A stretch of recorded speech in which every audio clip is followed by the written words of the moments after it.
युद्ध के मैदान की अराजकता के बीच एक सैनिक की आंखें मासूमियत और वादों की यादों को दर्शाती हैं। प्रथम विश्व युद्ध का रणक्षेत्र एक बवंडर है। धुआं, विस्फोट और कांटेदार तार। हर धमाका उन टूटी हुई कस्मों को दोहराता है जो उसने रक्षा करने के लिए खाई थी। कंटीले तार उन सपनों की फुसफुसाते हैं जिन तक अब वह नहीं पहुंच सकता। उसे उसकी हंसी याद है। अब युद्ध की गर्जना के बीच एक भूत। हर शहीद साथी उसके टूटे हुए वादे की एक स्पष्ट याद दिलाता है। धरती कांपती है, उसके दिल में भूकंप को दर्शाती है। वह कर्तव्य और निराशा से बंधा हुआ है, फंसा हुआ है। यह वादा विनाश की इस सिम्फनी में एक नाजुक गूंज है। वह लड़ता है, लेकिन किसके लिए? किसके लिए? युद्धभूमि सब कुछ छीन लेती है, यहां तक कि आशा भी। वह एक भूत है जो भूतों के बीच घूम रहा है। युद्ध मासूमियत को निगल जाता है, केवल परछाइयां छोड़ जाता है। उसका दिल अपने आप में एक युद्ध का मैदान। अमृतसर की मूसलाधार बारिश में एक युवा लड़का अपनी पगड़ी उतारता है। वह निस्वार्थ भाव से एक छोटी लड़की को लगातार हो रही बारिश से बचाने के लिए इसका उपयोग करता है। उसकी आंखों में दया और सुरक्षा की गहरी भावना झलकती है। लड़की उसकी ओर देखती है, उसकी निगाह मासूम प्रशंसा और विश्वास से भरी हुई है। लड़की लड़के को धीरे से देखकर मुस्कुराती है, उसकी आंखें प्रशंसा से भरी हुई हैं। उनके चारों ओर बारिश की बूंदें गिरती हैं, जिससे एक शांत अंतरंग वातावरण बनता है।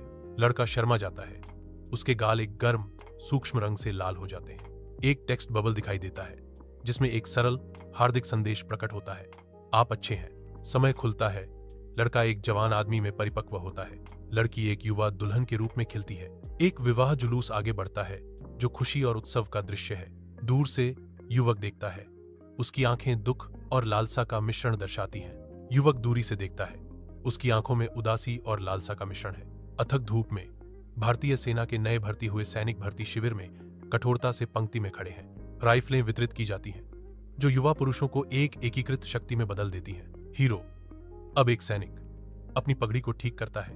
उसकी हरकतें सटीक और संकल्प से भरी हुई हैं। युद्ध के लिए तैयारी करते समय उसकी आंखों में दृढ़ संकल्प झलकता है। विनाश के बीच एक मां का आलिंगन उसके बेटे को युद्ध की विभीषिकाओं से बचाता है।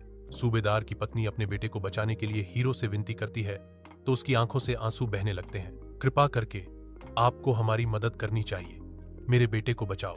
नायक का चेहरा आंतरिक उथल पुथल को दर्शाता है। कर्तव्य और करुणा के बीच एक लड़ाई। मां की बेताब गुहार पर प्रतिक्रिया देते हुए उसकी निगाहें दृढ़ संकल्प से कठोर हो जाती हैं। मैं तुम्हें बचाने के लिए अपनी पूरी शक्ति लगा दूंगा। गोलियों और विस्फोटों के बवंडर के बीच एक युद्ध का मैदान एक पिता के परम बलिदान का मंच बन जाता है। सूबेदार लहूलुहान और अडिग तूफान के खिलाफ एक गढ़ बन जाता है। उसकी दृढ़ता उसके आसपास के अराजकता से परखी जाती है। वह अपने बेटे को सीने से लगाए हुए है। युद्ध के हृदय में एक अभयारण्य उसे घातक ओलों से बचा रहा है। उसकी आंखों में दर्द गहरे संतोष के साथ नाचता है, उस विरासत के लिए एक मौन स्तुति जिसे वह सुरक्षित रख रहा है। आप अच्छे हैं कि गूंज उसके भीतर गूंजती है। खंडहरों के बीच मान्यता का एक मंत्र। उसकी पकड़ मजबूत होती है, एक मौन सुरक्षा का वादा, जैसे कि दुनिया उनके चारों ओर फटती है। उनका भाग्य आपस में जुड़ा हुआ है। हर सांस एक चुनौती है, हर धड़कन विनाश की सिम्फनी के खिलाफ एक ढोल है, क्योंकि वह विद्रोही खड़ा है। युद्ध का मैदान बलिदान के कैनवास में बदल जाता है, जहां प्रेम अंतिम ढाल है और विरासत ही एकमात्र विजय है। उसका बेटा उसकी बाहों में बसा हुआ एक ऐसे भविष्य का प्रतिनिधित्व करता है जिसके लिए लड़ना सार्थक है, जो अंधेरे में एक प्रकाश स्तंभ है। सूबेदार की निगाहें कठोर हो जाती हैं। निर्दोषों की रक्षा करने, तूफान के बीच आशा की मशाल को आगे बढ़ाने का एक मौन संकल्प। ये शब्द तुम अच्छे हो उसके कवच बन जाते हैं, निराशा के प्रहारों को विफल करते हैं, उसकी अटूट भावना को ईंधन देते हैं। वह एक प्रहरी के रूप में खड़ा है, अतिक्रमणकारी अंधेरे के खिलाफ एक रक्षक। उसका प्यार अराजकता के खिलाफ एक ढाल है। बलिदान के इस अंतिम क्षण में सूबेदार युद्ध के मैदान को पार कर शाश्वत प्रेम का प्रतीक बन जाते हैं। जैसे ही नायक शांत होता है, युद्ध का मैदान शांत हो जाता है। उसके चेहरे पर एक हल्की मुस्कान छा जाती है, क्योंकि तुम अच्छे हो शब्द गूंजते हैं। प्रकाश की एक अकेली किरण मेघाच्छादित आकाश को छेदती है।